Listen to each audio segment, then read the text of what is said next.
Mahasena Rajesh package అందుకుని పవన్ కళ్యాణ్ విమర్శించడం సరికాదని మాల మహాగర్జన అధ్యక్షులు దానం లాజర్ బాబు అన్నారు. మహాసేన రాజేష్ నిలకడలేని వ్యక్తి అని, దళిత జాతి తలదించుకునేలా మాట్లాడడం సరికాదని ఆయన విమర్శించారు. ఇప్పటి వరకు జై పవన్ అన్న వ్యక్తి ఇప్పుడు జై జగన్ అనడం వెనుక ఆంతర్యం ఏంటో ప్రజలు తెలుసుకోవాలని తెలిపారు.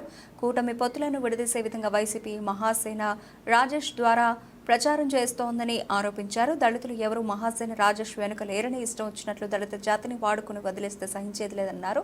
దళితులందరూ పవన్ వెంటే ఉన్నారని, దళితుల్ని హత్య చేయించిన జగన్ వెంట ఎవరూ లేరని తెలిపారు. మహాసేన రాజేష్ ఒక దరిద్రం అని విమర్శించారు. నా పేరు దానం లాజర్ బాబు, మాల మహాగర్జన అధ్యక్షుడిని. ఈ రోజున మహాసేన రాజేష్ మాట్లాడినటువంటి వీడియోని నేను చూశాను. ఇలాంటి దరిద్రులు మరి ఇలా మాట్లాడటం చాలా ఇది. మేము ఏ రోజైనా దళిత జాతి కానీ ఏమైనా పవన్ కళ్యాణ్ పొగడమని చెప్పామా, జగన్మోహన్ పొగడమని చెప్పామా, చంద్రబాబు నాయుడు పొగడమని చెప్పామా? ఎవరిని కూడా పొగడమని మేము ఎవరో దళిత జాతి ఎవరు చెప్పదు. ఇతనే పవన్ కళ్యాణ్ పొగిడిన వ్యక్తి, ఇతనే పవన్ కళ్యాణ్ తిట్టిన వ్యక్తి, ఇతనే ఈ రోజున పవన్ కళ్యాణ్ కూడా ఓడించాలని చెప్తున్న వ్యక్తి ఇతనే. కానీ మరి అందులో కూడా చంద్రబాబు నాయుడిని గుడుతూ పవన్ కళ్యాణ్ ఓడించాలంటాం ఎంతవరకు మరి విచక్షణారహితంగా మాట్లాడుతున్నాడు. అదే పార్టీలో ఉంటూ ఉమ్మడి పొత్తు అని తెలిసి కూడా మరి పవన్ కళ్యాణ్ గారిని ఓడిస్తాను అంటే ఇతని మాటలు దళిత జాతి అంతా ఏదో వినేసినట్టు, దళితులకి ఏదో ఉపయోగం చేసినట్టు చాలా అసహ్యమైన మాటలు, దళిత జాతిని విచ్ఛిన్నం చేసి దళిత జాతిని పాడు చేసే తత్వం కలిగినటువంటి మాటలు మాట్లాడుతున్నాడు. అన్ని పార్టీలు అసహించుకునేలాగా చేస్తున్నాడు. ఇటువంటి వాడిని దళితులు ఎవరు కూడా క్షమించకూడదు. మరి ఆ రోజున జగన్మోహన్ రెడ్డిని నెత్తినెక్కించుకుని మళ్ళీ జగన్మోహన్ రెడ్డిని అనరాని మాటలు అన్నవాడు ఇతనే. ఆ రోజున చంద్రబాబు నాయుడిని అన్నవాడు ఈడే, చంద్రబాబు నాయుడిని తిట్టినవాడు ఈడే. ఈరోజు చంద్రబాబు నాయుడు పక్కన ఉన్నవాడు ఇతనే.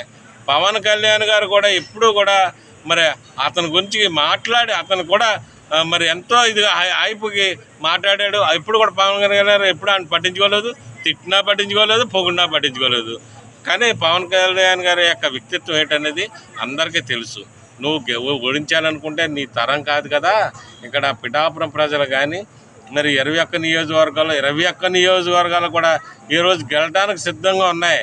దాన్ని నువ్వు ఎవరో నిన్ను కుక్క బిస్కెట్ లేదో పడేసి ఉంటారు. నీ డబ్బులకి దానికి మరి లొంగిపోయి ఈ రోజున మాట మార్చావంటే నీలో నిలకడలేని తత్వం నీలోనే ఉంది. ఈ నిలకడలేని రాజకీయాలు ఎవరో చేయట్లేదు, నువ్వే చేస్తున్నావు. ఎస్సీ కార్పొరేషన్కి సంబంధించినటువంటి 27 పథకాలు ఇచ్చారు.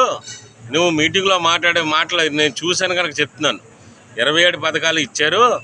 కానీ జగన్మోహన్ రెడ్డి వచ్చిన తర్వాత 27 పథకాలు రద్దు చేసి 40 మంది దళితులను చంపేయడానికి కూడా నువ్వే అన్నావు. కానీ ఈ రోజున పవన్ కళ్యాణ్ కన్నా జగన్మోహన్ రెడ్డి చాలా బెటరు, జగన్మోహన్ రెడ్డి చాలా పర్ఫెక్టు అని నువ్వు ఉండటని చెప్తున్నావు. ఎవరమ్మా నీకేమైనా ప్యాకేజ్ ఇచ్చింది? ఎవరో ఈ ప్యాకేజీల మాటలు మాట్లాడక నువ్వు.